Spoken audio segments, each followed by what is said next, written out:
Hola a todos, mi nombre es Daniel Labrador y soy profesor asociado en la Universidad de Salamanca. Em, Hoy vengo a hablar de eh, todo lo relacionado con un proyecto de innovación docente que se ha desarrollado en la Universidad de Salamanca el curso pasado, 24-25, y a lanzar una serie de recomendaciones para poder llevar a cabo las prácticas con ChatGPT de las que voy a hablar, ¿no? Especialmente en todo lo relativo al desarrollo de prompts para dichas prácticas. Em, el proyecto surge como intento de solución a un problema que consideramos recurrente en asignaturas como filosofía de la ciencia o como ciencia y lenguaje de la cultura contemporánea, pero en realidad es aplicable a todas las asignaturas de filosofía y probablemente a muchas otras ramas del conocimiento, donde detectamos baja participación, dificultad para adquirir y articular discursos propios y una brecha importante entre la asimilación de la teoría y el llevar esta a la práctica, a casos prácticos.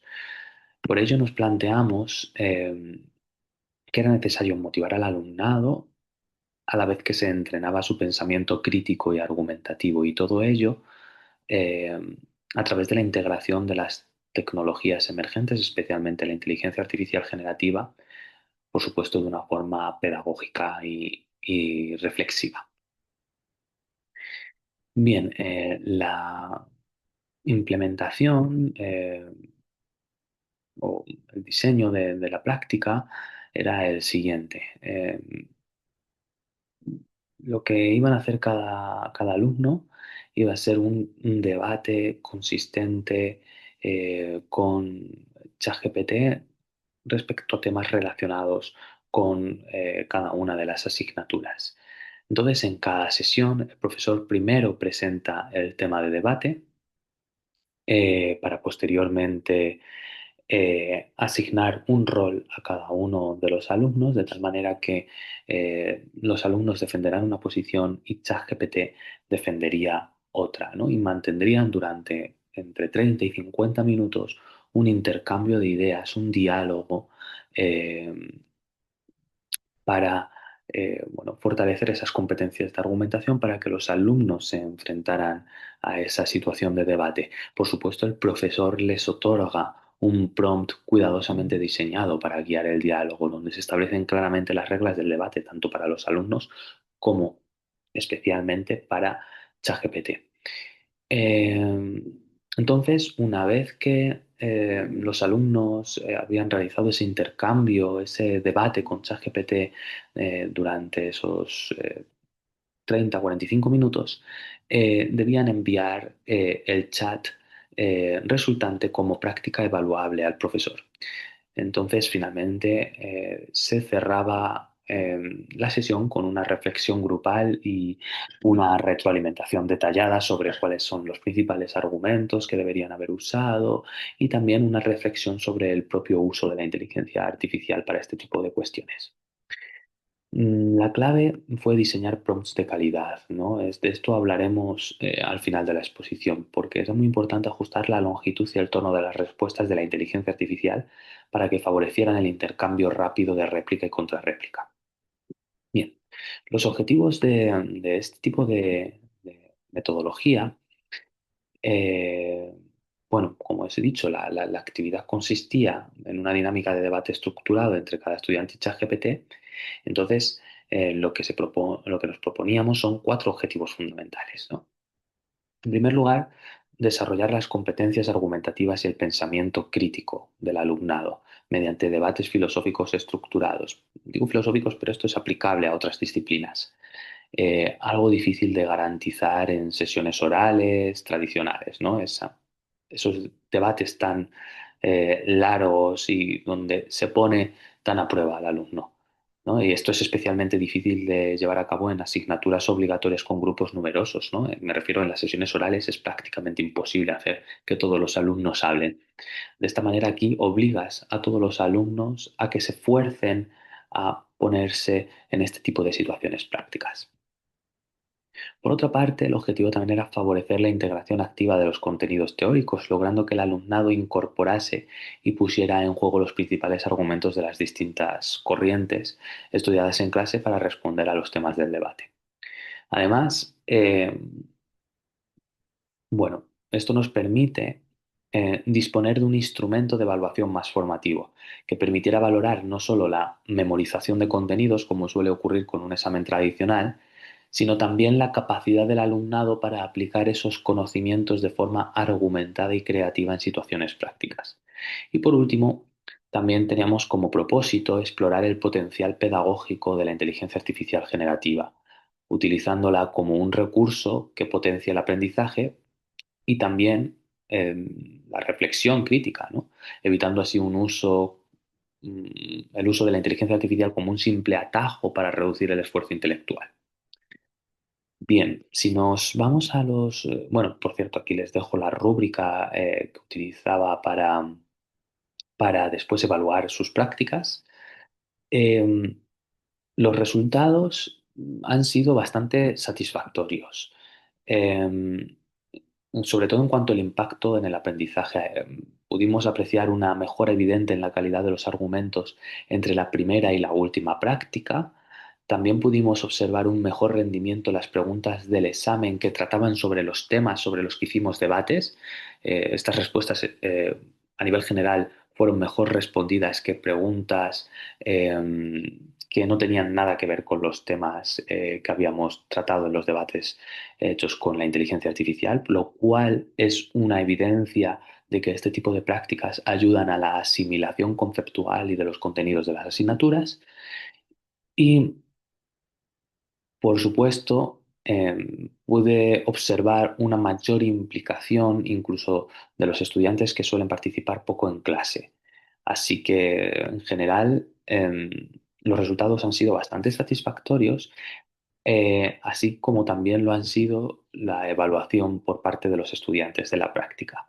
Si nos centramos en los resultados cuantitativos, podemos ver que su satisfacción en la asignatura optativa en la que se llevó a cabo eh, es de un 100%, y mientras tanto en la obligatoria el 84,6% la valoró como satisfactoria y el resto como neutral. No hubo respuestas negativas en ninguno de los casos. Em, por otra parte, se les preguntó a los alumnos si consideraban útil para entrenar las habilidades argumentativas este tipo de prácticas y más del 80% de la optativa y casi el 70% en la asignatura obligatoria respondió como totalmente de acuerdo. En cuanto a los resultados cualitativos, cuando se les consultó sobre cuáles eran los puntos fuertes y débiles de este tipo de prácticas, los estudiantes valoraron especialmente tres aspectos, ¿no? El reto que les supone enfrentarse a una inteligencia artificial que les obliga a improvisar y argumentar con rigor. También destacaron la oportunidad de repasar contenidos y detectar lagunas antes del examen, es decir, sirve como herramienta de autoevaluación y de estudio. Y también, por supuesto, destacaron el carácter innovador y realista de integrar la inteligencia artificial en lugar de ignorarla por parte de los docentes, ¿no? Entonces, valoran que los docentes sean activos y que integren la inteligencia artificial en las clases. Em, sí me gustaría hacer una serie de reflexiones finales y de recomendaciones. Me di cuenta de que eh, es imposible llevar a cabo este tipo de actividad en una hora, es mejor destinar 2 horas, ¿vale? La mayor parte de los alumnos se quejó de que hacía falta tiempo. Es muy, muy importante, como ya he señalado, la optimización de los prompts, algo de lo que voy a hablar ahora, y he de decir que ha quedado para el futuro hacer una comparativa de modelos, ¿no? Queda pendiente la comparación sistemática con otras inteligencias artificiales generativas como Gemini o DeepSeek u otras, ¿no? Y valorar las distintas ventajas pedagógicas de unas y otras. Entonces, bueno, recomiendo esta integración de la inteligencia artificial no como sustituto, sino como sparring intelectual que fomente la reflexión y el pensamiento crítico en cualquier asignatura que tenga que ver, en la que tenga un papel dominante la reflexión, la argumentación, especialmente en las distintas disciplinas de humanidades y ciencias sociales. Em, En cuanto a cómo diseñar prompts eficaces para prácticas de debate de este estilo, creo que una parte fundamental de este proyecto fue eh, diseñar buenos prompts, ¿no? Y es algo que se va aprendiendo con la propia práctica. Un prompt no es solo una orden o una pregunta, es en realidad una forma de diseño comunicativo. Entonces, si pensamos en ChatGPT como interlocutor, el prompt es el modo en que definimos su papel, su tono, su marco de actuación y los límites de la conversación. Entonces, en el contexto educativo y más concretamente las prácticas de debate, la calidad del prompt determina la calidad del aprendizaje.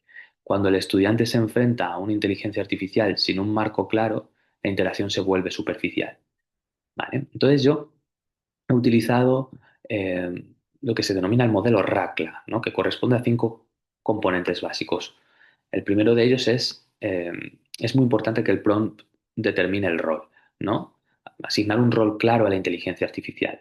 No es lo mismo que ChatGPT actúe como un examinador, como un compañero de debate o como un filósofo con una postura contraria.